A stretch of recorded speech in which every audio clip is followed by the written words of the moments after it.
Welcome.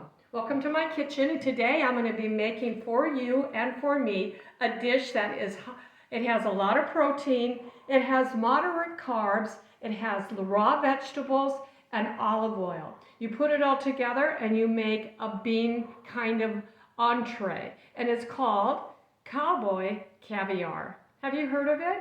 Cowboy caviar. It's pretty simple. And it was actually created by this woman named Helen Corbett. I had never heard of her, but I'm sure I would have loved to meet her.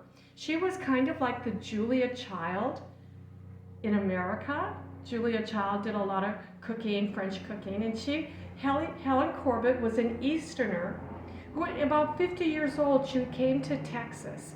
From what I understand, she made quite a splash in Texas. A place of beef and steak and baked potatoes and beans. She came in and she was hired to be like the director of cooking at Neiman Marcus. And that is where she created things like her poppy seed dressing that we all love to this day. You know, you can go to Neiman Marcus and have lunch. We might just do that here pretty soon. And but you have to find a Neiman Marcus. We have one in Phoenix and there's one in San Diego. Cowboy caviar, yummy. I'm going to kind of go over the ingredients on this. Underneath the link, you're going to see that I'm going to put a couple different versions of it. There's going to be Helen Corbett's version. The one that she made, the first one, she served it at the Houston Country Club on New Year's Eve. And it's just a really interesting dish. The reason it's called caviar, well, look. These cooked black beans sort of look like fish eggs, like caviar. So it's called cowboy caviar, cheaper caviar. And I'm going to be putting our ingredients together. And like I said, I'm not going to do Helen's version. I'm doing my version. But underneath, I'm going to link my version and hers so you can see both of them. We're going to start off with making a dressing that we're going to put on top of it. And the first thing we're going to start off with is about 1/4 cup of olive oil. Yeah, I got a new bottle of olive oil. I'm trying to find the best olive oil, the one that tastes the best. So this is 1/4 cup, and I'm going to do not quite another 1/4. So it's about a half a cup of olive oil. The next thing you're going to add is some sugar. Helen Corbett did not put sugar in hers. I'm going to add about that much. It's not quite 1/4 cup of some sugar. What kind of sugar? What kind of sugar? The wonderful cameraman said, of course, monk fruit, stevia, erythritol, a combination. Yes, not regular sugar, because it doesn't require any sweetener, but I put it in there. And then the next ingredient that we're going to add is white wine vinegar. This is not quite as strong as red wine vinegar. Helen used red wine. I'm using white wine. I prefer that. It's not so strong. So I'm going to put half as much white wine vinegar as I did olive oil. Oh yeah. There. I tasted this morning and I actually thought this tasted delicious. I looked to see the ingredients, what it was made out of, and it's made out of organic grapes. Isn't that interesting?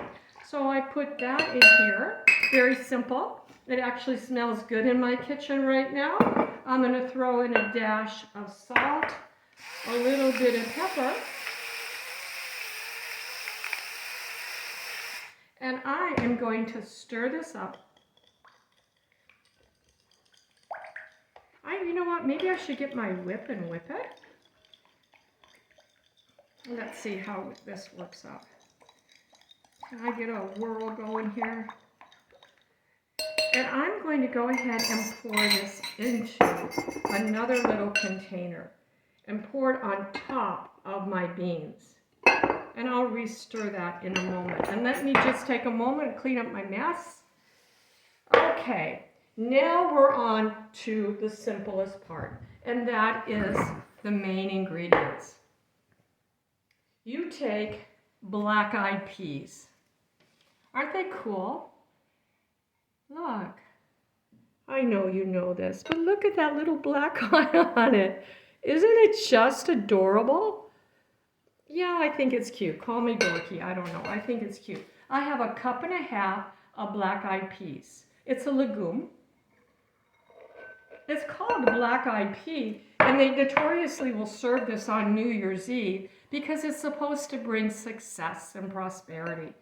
So I used 1.5 cups of black-eyed peas. Now, if you were making this for a larger group, of course you would add more. And then 1.5 cups of black beans. And I'm going to put those together. I have seen and tasted recipes that have cowboy caviar with simply black beans. I have seen it like Helen Corbett made it with just black-eyed peas. But I'm putting the two together. These are a legume, as you know, and they have, inside of them, they come with zinc and iron, vitamin A, folic, and fiber. So a legume is good for you. 1/2 cup, which would be 2 of these, here's one, 1/2 cup is 18 carbs. So you cannot say they're low carb.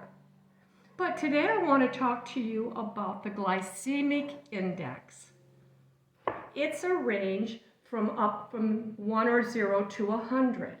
And it categorizes food. And most food is categorized into the glycemic index. Suppose if the lower the glycemic index, the less it's going to spike your blood sugar. You could simply eat lower glycemic index foods.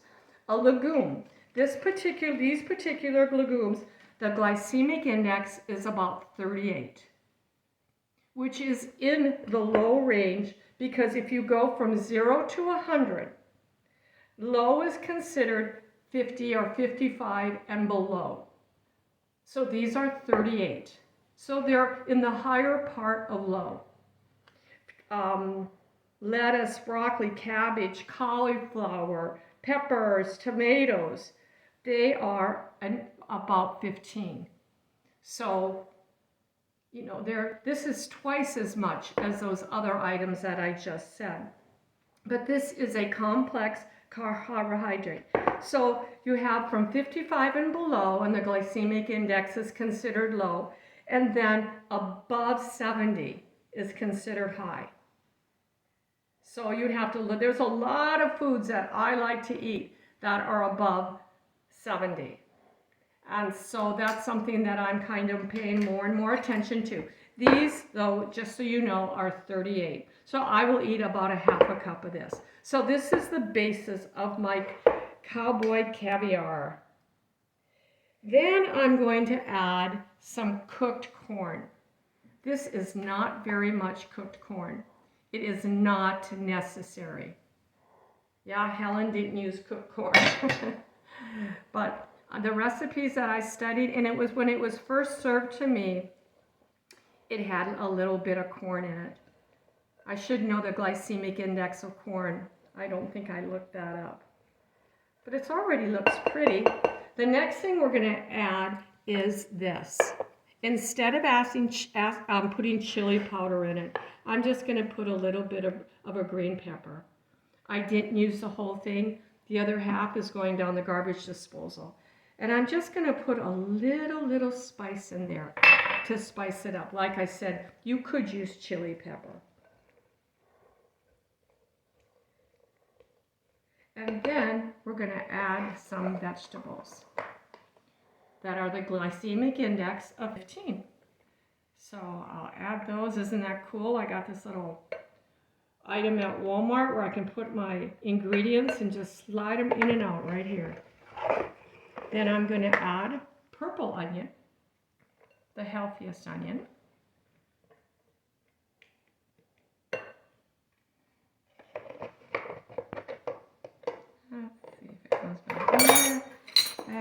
what's next? Tomatoes. I'm just going to put that over there. And then I'm going to add my oil. Isn't it beautiful? Now you could add different colored peppers. Of course, with red and green, this is beautiful for the holiday season. But you could have did it with Thanksgiving with the yellow peppers. And then we'll add some of our EVO, little bit of sugar, white or red wine vinegar, salt and pepper. Just going to add a little bit. I'm not going to add very much. I think I made too much. Cowboy caviar. So I talked to you about its glycemic index. I talked to you about the beans being a complex carb and carrying 18 carbs for a half a cup. I think I could use a little more salt. I did salt the tomatoes. A little more pepper. Do you think this would look good with feta cheese in it? Maybe, I don't know. But look at this. I think it's really nice. You know, during the holiday season, we're looking for food to go with a piece of meat. This would go with everything. It would go with baked beans, and it would go with a hamburger, and it would go with some healthy chips, and it would go with a pork chop. And so let's go ahead and do this. Put this little piece in my mouth.